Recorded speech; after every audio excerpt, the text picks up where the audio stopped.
Podcasters, assemble. Good evening, 003. The following is for your ears only and is classified above top secret by Her Majesty's Secret Service. Our contact with the We Can Make This Work, probably Podcast Network, intercepted an encrypted audio message regarding Podcasters Assemble. For this season, the Podcast Network is looking to recruit field operatives from around the world to reminisce about the Bond movies in a countdown to the latest film in the franchise, No Time to Die. Your primary objective is to infiltrate Podcasters Assemble by recording and uploading your submissions at probablywork.com, utilizing a two-way communications device with a built-in microphone, the latest from Q-Branch. For a full mission report, go to probablywork.com. We're all counting on you, 003. Eric Slater here from Epic Fails of History. Hi, this is Justin Aki, graphic designer and one half of Significant Honor Co. This is Troidal Power. Hello, my name is MC from the best animated shows ever so far. My name's Bill from the Tarviran podcast. This is Megan from Significant Honor Co. And today I am talking about From Russia with Love. From Russia with Love. From Russia with Love. From Russia with Love.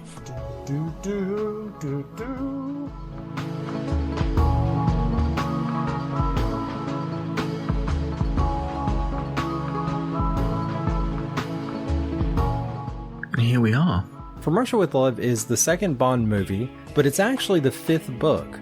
Fresh off the heels from Dr. No, Bond is back, complete with Sean Connery. It stars Sean Connery as Bond. The second in the series. I think this is the first true Bond movie in the series. From Russia with Love has always been one of my favorite of the classic Bond movies. We get a pre-opening sequence, some actual gadgets, and Blofeld? Question mark? It takes the well-established character of James Bond from Dr. No and puts him into more of the globe-trotting spy thriller movie format that I'm used to with the later Bond franchise. Supposedly, Ian Fleming originally intended this to be the final James Bond novel, which is funny because the follow-up book was actually Dr. No, which the first movie was based on. From Russia with Love was reportedly Sean Connery's favorite movie to film, and President John F. Kennedy's favorite book. It's actually one of the reasons they filmed this one right after Dr. No. I really like that this movie is all centered around Spectre trying to get revenge for the events of Dr. No. I think it's a cool bit of continuity in a franchise that really doesn't usually care too much about such things, but it's nice that they have that built into this one right from the beginning. It's a straightforward spy thriller, though it's getting super close to James Bond as we know and love. Travel, moneypenny, complicated villain plot, it's the best.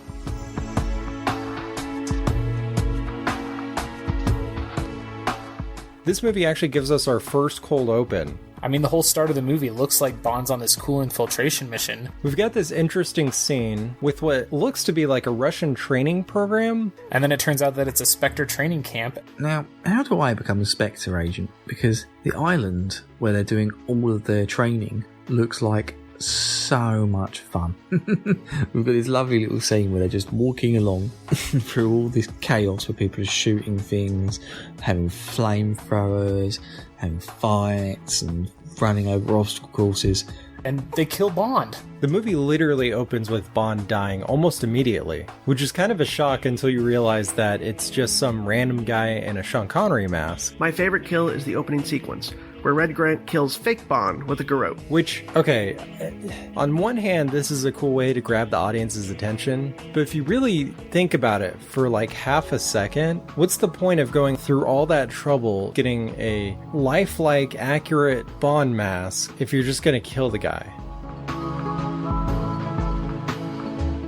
The title sequence is pretty clever. What is with this belly dancer opening scene? It's sort of an early version of what we'll see later on in other movies. I mean, there is some belly dancing coming up later on in the movie, but my god, this is grotesque to watch with all the flashing lights on them. It's definitely a very male-orientated film, this one.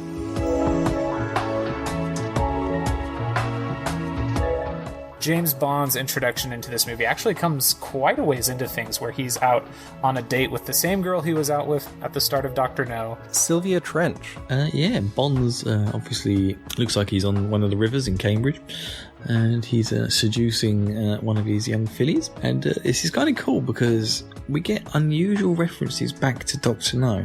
She mentions things like, last time you jumped on a plane and flew off to Jamaica, I didn't see you for 6 months. And it's just like, you don't kind of get that in Bond movies later on. But yeah, just a rare callback, which is kind of cool. And they're weirdly listening to the From Russia with Love theme song on the radio. So that song exists within the world of James Bond. That's weird. But Bond's getting called back to base, and he's like, oh, I'll be there in an hour. And she's like, James? And he's like, make that an hour and a half. And then when he shows up at HQ, immediately they're like, you're going to have to explain where you've been all day. You in trouble because you were getting late instead of doing your job.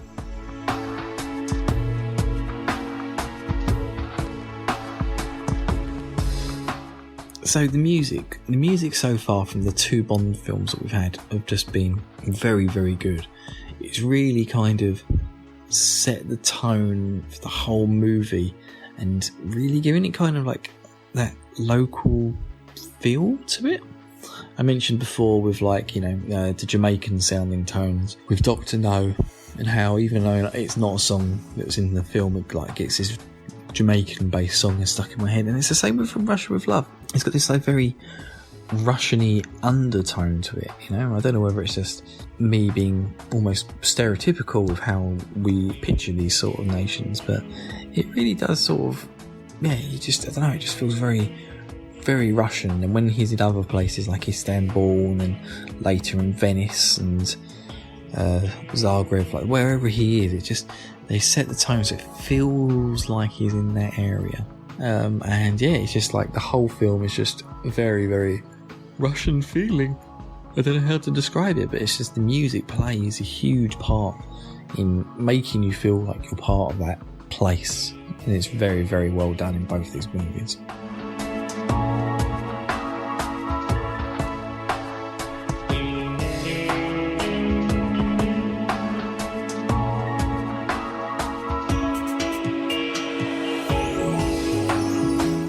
I didn't mention this last movie, Dr. No, but I think it's funny that they have an airport tower scene where the controller makes a long-distance call to London to announce that the plane has landed. Was this a thing they did back then? It's quaint. Nowadays, Sam Mendes just throws a font with the name of the country Bond landed at.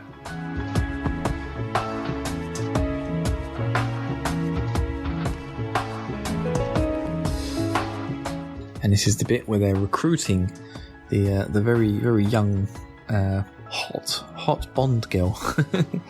So yes, Spectre trying to unwittingly control the Russian Bond girl for this film. And there's a very very uncomfortable knee touch here, where the woman, the older lady who's from Spectre, is trying to recruit the younger lady, not into Spectre, but just trick her to working for them in order to sort of bring Bond over and then I assume kill Bond later on. There's a very, very uncomfortable knee touch where she starts kind of touching up the young lady. I mean, she's a good-looking girl, but yeah, it all gets a bit uncomfortable. And she tells her she has to do it or die.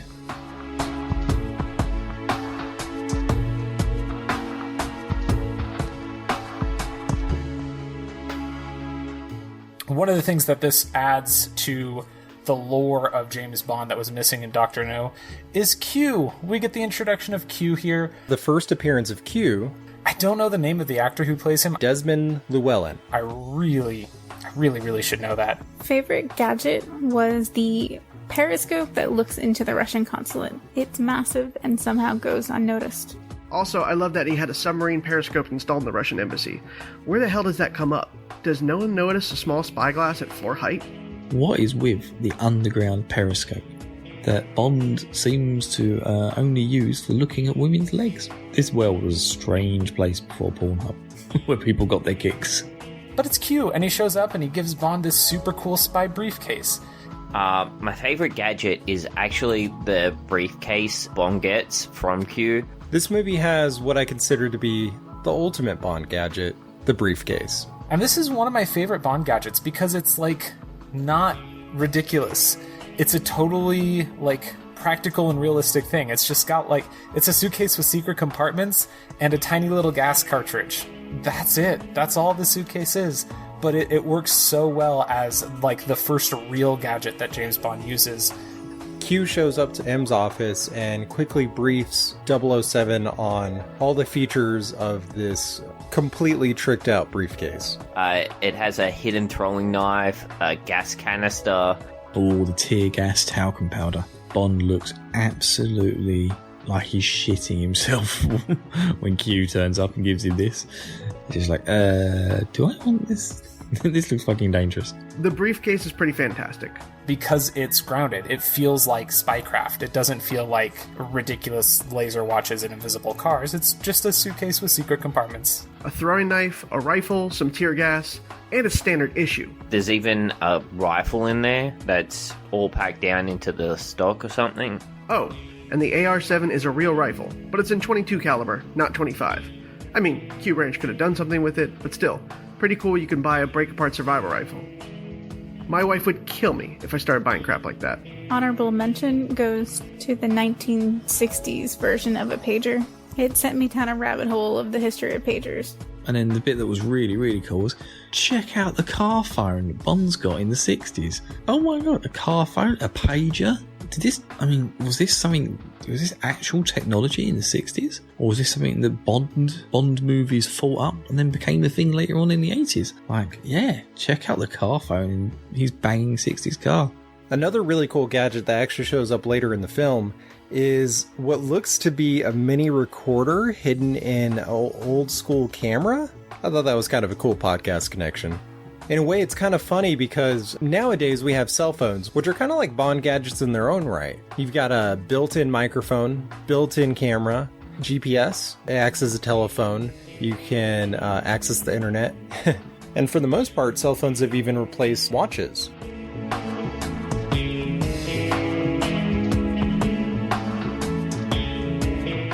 Interesting fact, gold sovereigns in 1963 were about 1/4 troy ounces of gold. Based on the cost of gold in 1963 and adjusting for inflation, that briefcase with 50 gold sovereigns would be worth about $3,498.58. That's a decent bribe for a cigarette.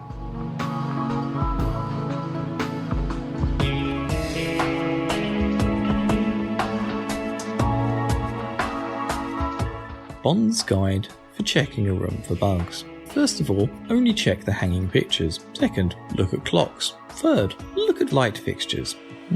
Satisfied? Use a strange device on the phone to realise the phone's actually bugged, and then call up and get yourself into a bridal suite. What was that strange device? And why didn't he hold it over the pictures? Why only get that out for the final thing you're going to check, which is the phone? I mean, surely there must be a more rigorous bug testing thing than that. Yeah. It's just like, of course, if I was a spy and I was going to bug your room, I would just stick my bug behind a picture. You know, because no one's going to look there, are they? Are they, Bond? One of the things that I keep coming back to with From Russia with Love is that it's kind of low-key spycraft. It feels very grounded and real. I really like the fact that this is truly a Cold War era spy film. This came out in 1963, and if you think about it, that's not a whole lot of time after the Cuban Missile Crisis. So it's pretty interesting if you consider that within that context. Favorite ally would be Karim Bey. Karim Bey is how I imagine real spy networks work. You got Ali Karim Bey, who is a Turkish ally. My friend. All the spies know each other, tail each other, but play by code. He just has some really great lines, and he's a big help to James Bond throughout his time in Istanbul. Trying to get one thing past someone is a win, not always just steamrolling the enemy. Coming off the seriousness of Dr. No, it was nice to have a comedic character that kind of got James Bond in a little trouble, but always got him out of trouble too. My favorite kill is probably that guy who gets sniped out by Karim through the window.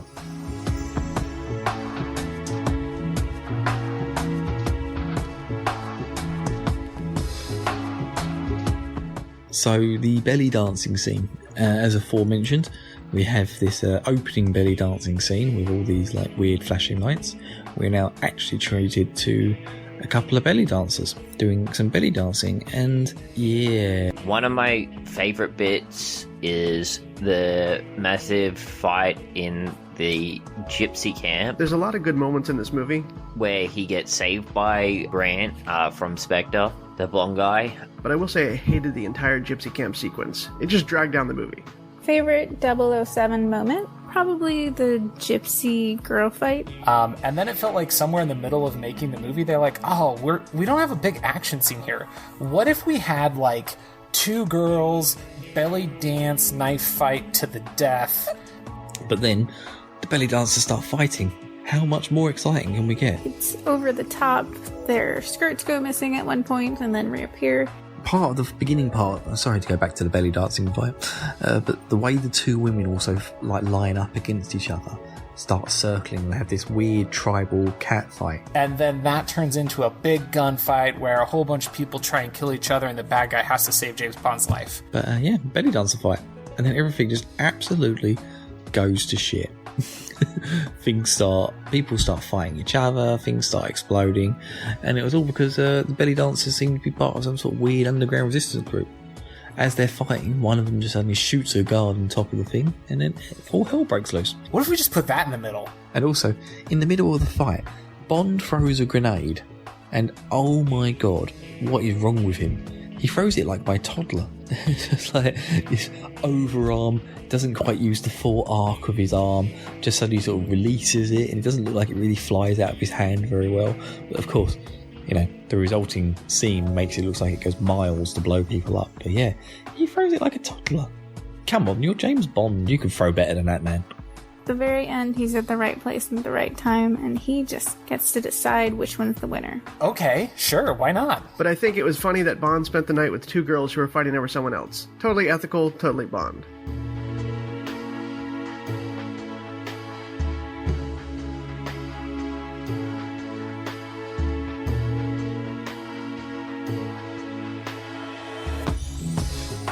When Bond gets back from his belly fighting, knife fighting, gunfight competition vacation, there's a naked woman in his bed. You have Tatiana Romanova. And he knows for sure that this girl's a villain. You gotta remember that. In this movie, they're like, this is clearly a trap. This woman didn't fall in love with me from a file photo.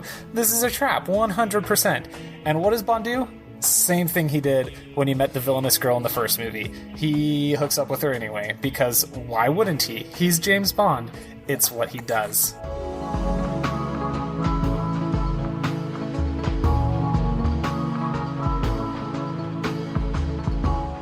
So yeah, Bond's finally met up with this young, hot Russian Bond girl for this film, and she's complaining her mouth's too big. And I'm looking at it going, what? Your mouth's not big. What? What do you mean your mouth's big? What a weird thing to be hung up on. Oh, and then James is, as usual, pumping his informants for their information. I think there's a lot of great scenes between Bond and Tatiana. There's a moment where she says, but there are some English customs that are going to be changed. And Bond responds, but of course. They've got some good chemistry. Romanova is a great Bond girl. Still useless, like with Honey Rider and Dr. No, but prettier, I think. And actually had a real job, not just reading encyclopedias. I'm not sure what the actual mission for her was. Let James Bond steal the Lecter and we win? But she was dedicated and eventually flipped for him, because of him abusing her. That's typical. And you can tell he doesn't trust her, because he doesn't tell her the day they're actually going to set off bombs in the embassy and steal her and the Lecter out. He gives her a fake date, because he doesn't trust her, because he knows she's a villain. If there's one thing I could change about this movie, it would be to not have Bond slap a woman. Just not cool.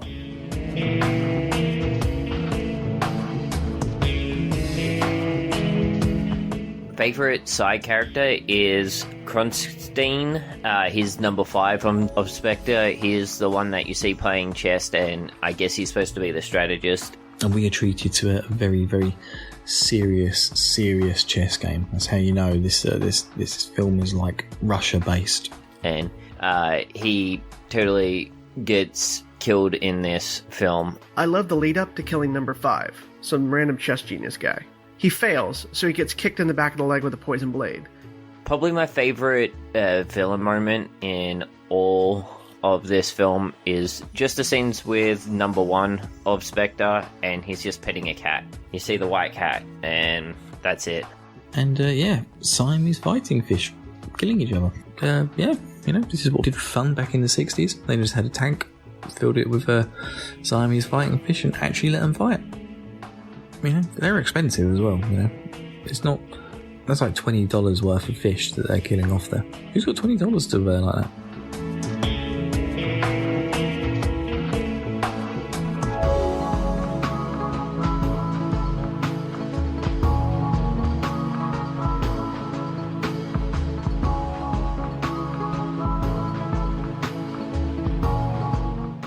Favorite vehicle in this one is gonna have to be the Orient Express. Finally, we end up on the train, and the bad guy reveals himself and has this great scene. A lot of the movie actually takes place on this train, and I think it's really clever the way that it's used.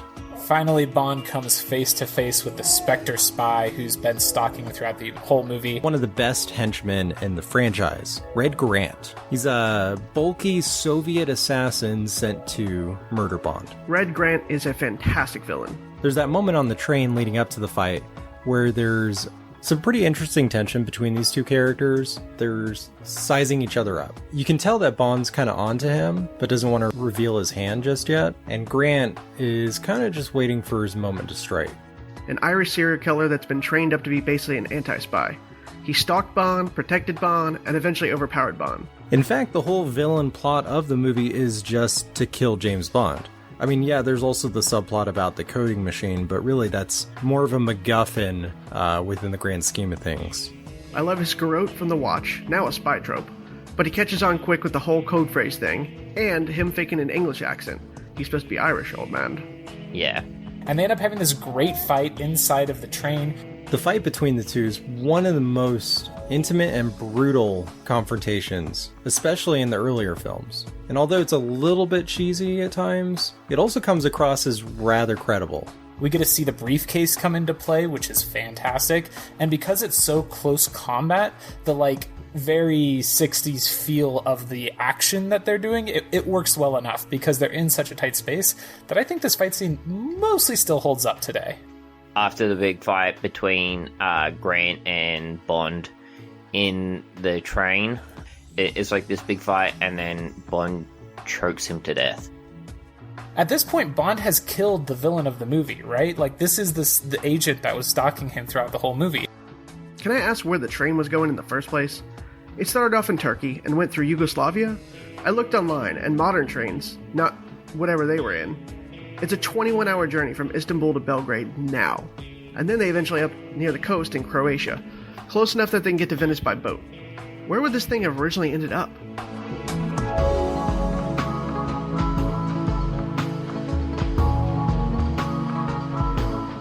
And you think it's done with, but no. They get into the flower truck that this guy was supposed to use to escape, and a helicopter shows up and starts chasing him down and throwing grenades at him. James Bond almost gets run over by a helicopter 3 or 4 times towards the end of the movie. Also, the guy in the helicopter had a friggin' AK, but kept throwing grenades. That's pretty dumb. Just shoot him. And you're like, man, how's Bond gonna beat a helicopter chucking grenades at him? I'll tell you how. With a rifle. He snipes the dude in the helicopter who drops the grenade inside of the helicopter, and then he kills the helicopter with a sniper rifle. I've played enough Grand Theft Auto to know that is a very difficult thing to do. But one shot from Bond's 25 caliber rifle blows up an entire helicopter due to the aforementioned grenades. Now we get one of the big action scenes, another action scene in this film, with the boat chase.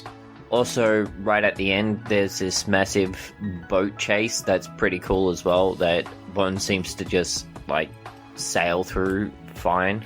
Again, I'm not much of a car person. I did notice there was a nice-looking Rolls Royce in the beginning. I guess vehicle and kill could be mixed together because the boat chase, for me, was quite entertaining to watch. And then things aren't even over, because then they get in a boat chase. My favorite vehicle is the speedboat, I guess, overloaded with fuel. You just know that's going to come up later, and that fuel's going to be used for something, so that's always cool to see. Where Bond's releasing barrel after barrel after barrel into the water that have been shot, and he's just full of boat gas, well, that is some sort of petrol. And he just sort of seems to give up.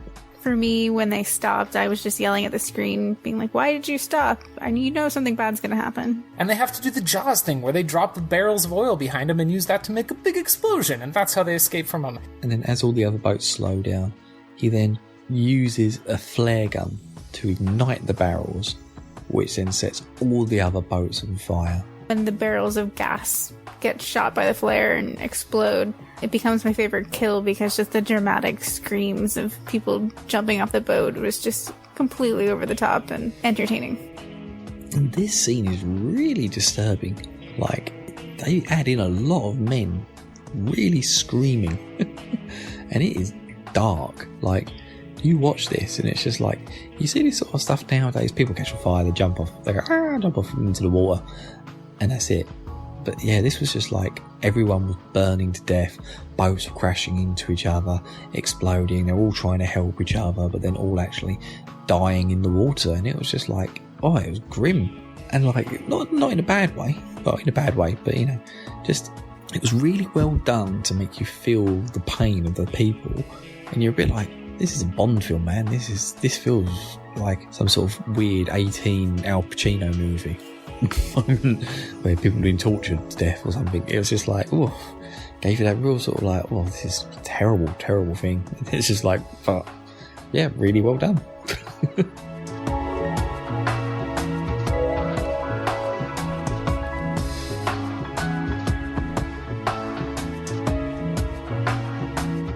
So after the train and the helicopter fight and the boat chase, Spectre's last-ditch effort to take out Bond is to send number 3, Rosa Klebb, disguised as a maid, to stab him with her shoe knife.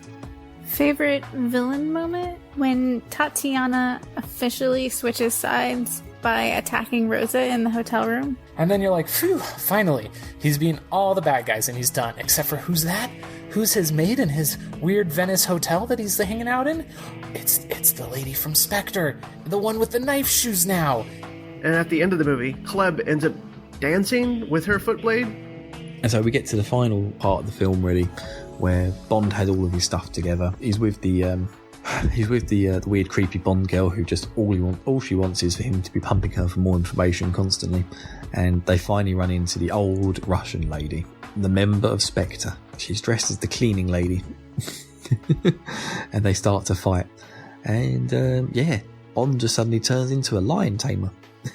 Because she starts attacking him with her famous knife shoe and trying to sort of kick him in the shins with it. He gets a chair and just sort of like pins her down with it until eventually they kill her. It was really funny. I was just thinking, yeah, all they had to do at this point was just give Bond a whip and be done with it. So they send an old lady to kill Bond. It's hilarious. And she comes at him with the knife shoes, and you're like, oh man, such betrayal, because you find out the girl really was a bad guy. She was really working for Spectre all along. Aw, James, you poor guy, you were starting to fall for her. But turns out, nope, she fell for James, because if a woman hooks up with James Bond, she falls for him. So she becomes a good guy, or a good girl, and distracts the Spectre agent long enough for Bond to get the upper hand. Until that moment, I didn't know where her allegiance lied. And it's always good to see the bad guy's plan foiled. Also, do they just have those foot blades in everybody's size or something? So yeah, definitely. I don't care what people say. The best gadget in this film, knife in your shoe. You can use it to stab people and poison them, and you can use it to try and just like randomly, weirdly kick your enemies like you're some sort of strange old lady.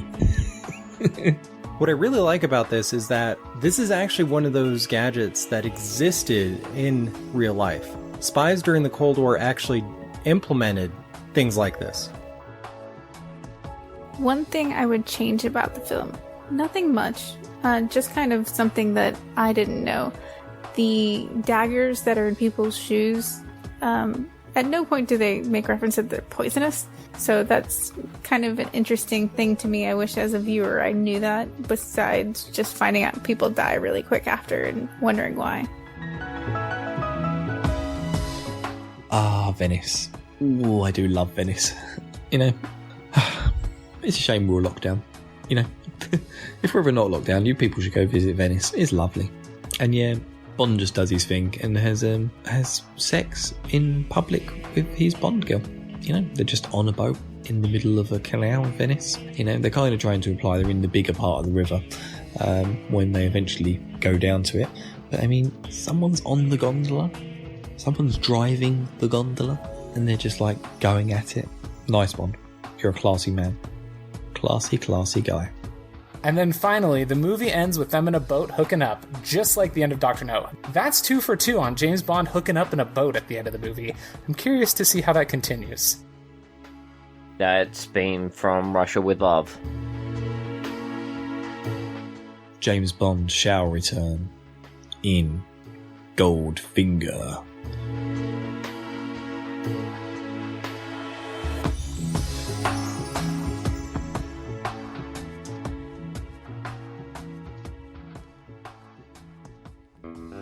Podcasters Assemble Season 003 is a production of the We Can Make This Work Probably Podcast Network. Find more of our shows at probablywork.com and learn how to contribute to future episodes of Podcasters Assemble by looking us up on Twitter at Casters Assemble or joining our Discord server, link in the show notes. Submissions are always open. Thank you to everyone who was able to contribute to this episode. Be sure to check the show notes for links where you can find them all online. Thank you.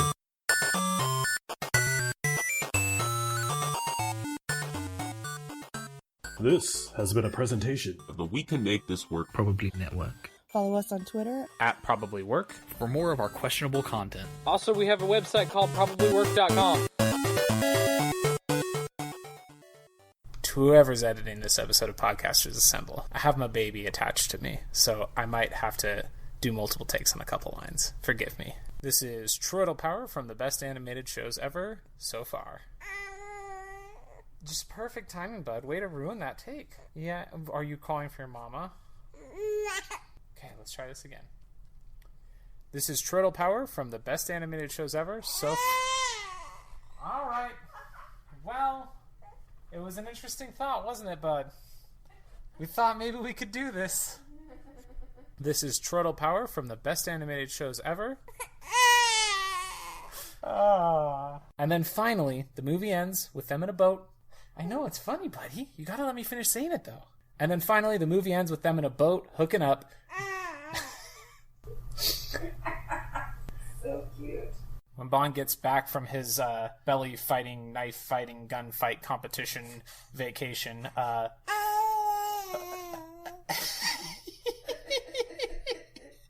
yeah, Atticus? Did you like this part? That was cute. Do you want to say something? Yeah? Oh yeah? Okay, you ready for me to record some more? Your little squeaks are gonna be all over this recording, buddy. No one's gonna be able to edit that out.